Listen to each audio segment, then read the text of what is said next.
Open up to questions straight away here. Herman, go ahead. Sure. Hey, man, yesterday we talked about process over results. And I feel like your team was unfortunate tonight. A lot of dangerous goal-scoring opportunities created in the second half. And I just wanted you to touch on that and your team's response after the first goal. It seemed that before the equalizer, they immediately responded with goal-scoring opportunities. Well, I appreciate your positivity, and I don't disagree with you. But it'd be nice to not have to respond, right?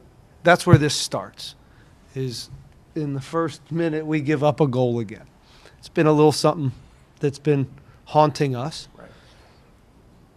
and I'm pretty sure we've talked about it at length. And I think we'll continue to work on that.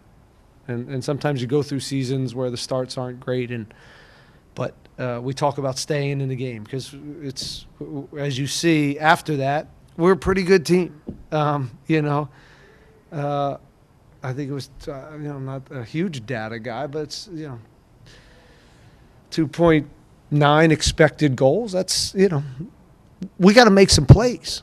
They're there. They're there for us. They're there for us to at least tie that game, if not win the game. And, again, it was probably offensively our best performance. We look like ourselves. We look confident on the ball. But, again, sometimes it's a little easy to play when you're down and you're chasing. And, now you're free and you have to go. And it's nice to be in the game after 1 minute to see what the game looks like. But, again, a good performance overall and enough to – kind of bail our defense out or bail those moments out with 3 goals. There's plenty there. So we did make the plays that mattered, on the offensive end. And, again, the first minute and then giving up one at the half, right before half hurts as well. Wasn't a little bit unlucky. I think he shanks it and Luna's in the right spot. But he made the play. Those guys made the plays. They made the play tonight, and we failed to do that. But some good stuff, some good performances. I thought Jack was great. I thought we were dangerous on set pieces all night. I think the way we built was got us into a lot of good positions, and there were some really good performances, but we fell short.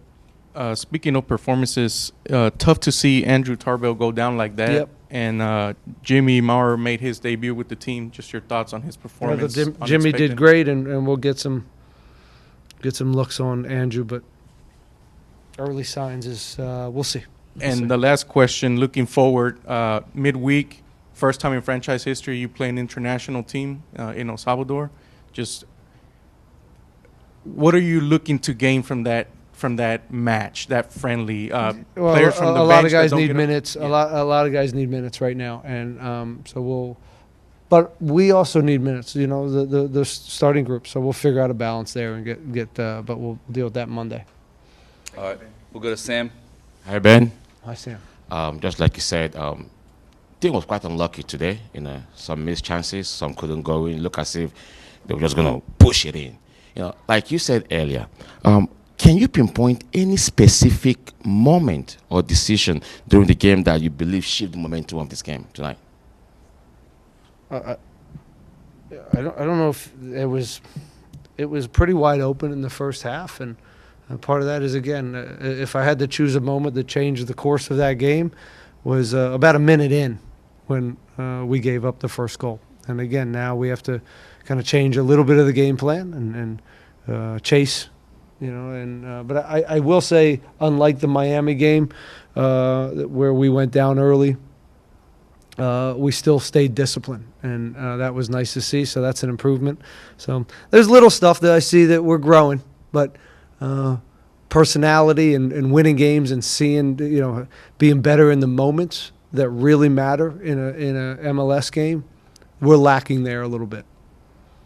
For Femi, he has a big show of Mikael to fill in.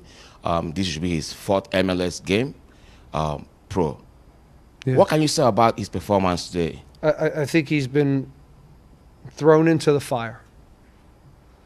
It is very unfair to compare him to Mika, right? And ask him to fill those shoes in this moment.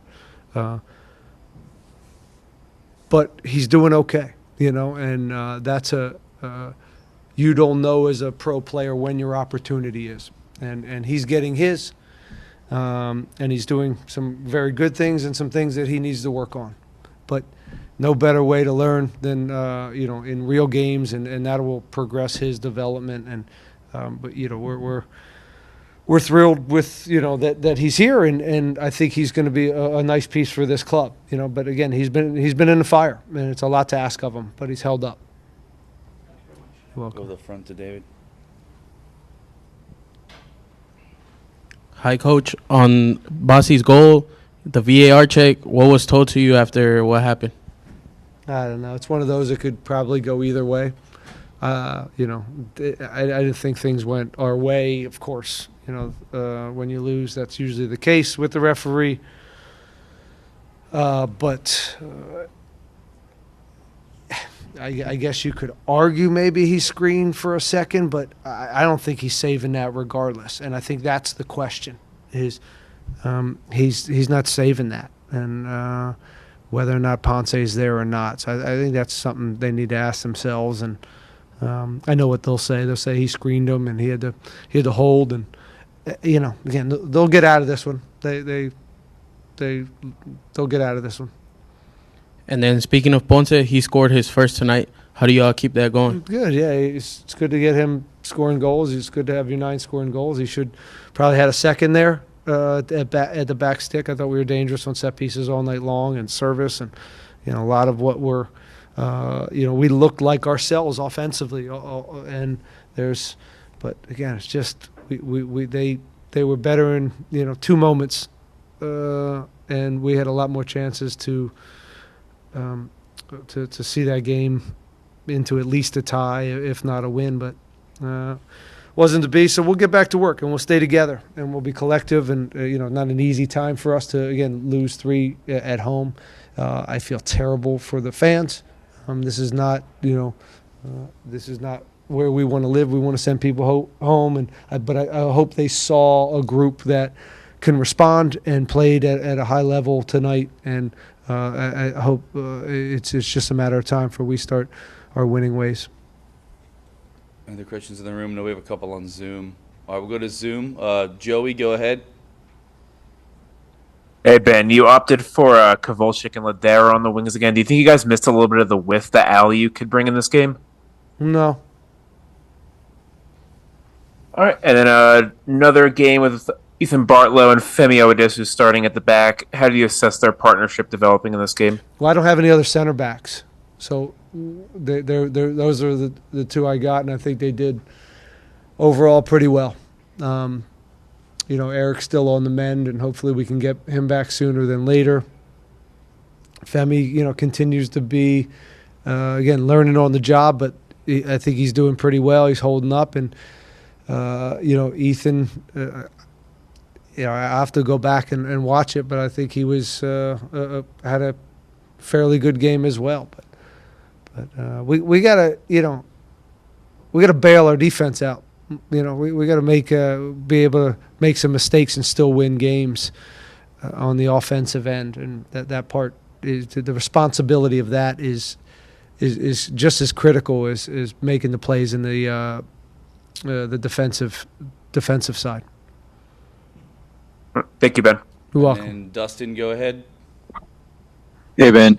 Just with the 3 straight losses at home, what's the mood like in the locker room? I know you guys have a lot of leaders, a lot of veterans in there. What's your message to them and their mood in the locker room? Just to stay together, and this is not a time to whisper and click up, and we're all in this together, and we'll get out of it together. It's fairly simple. I've been in this spot before, and I've also gotten out of this spot before. Anything else? All right, thanks. We'll wrap it up there. Thank you, Ben.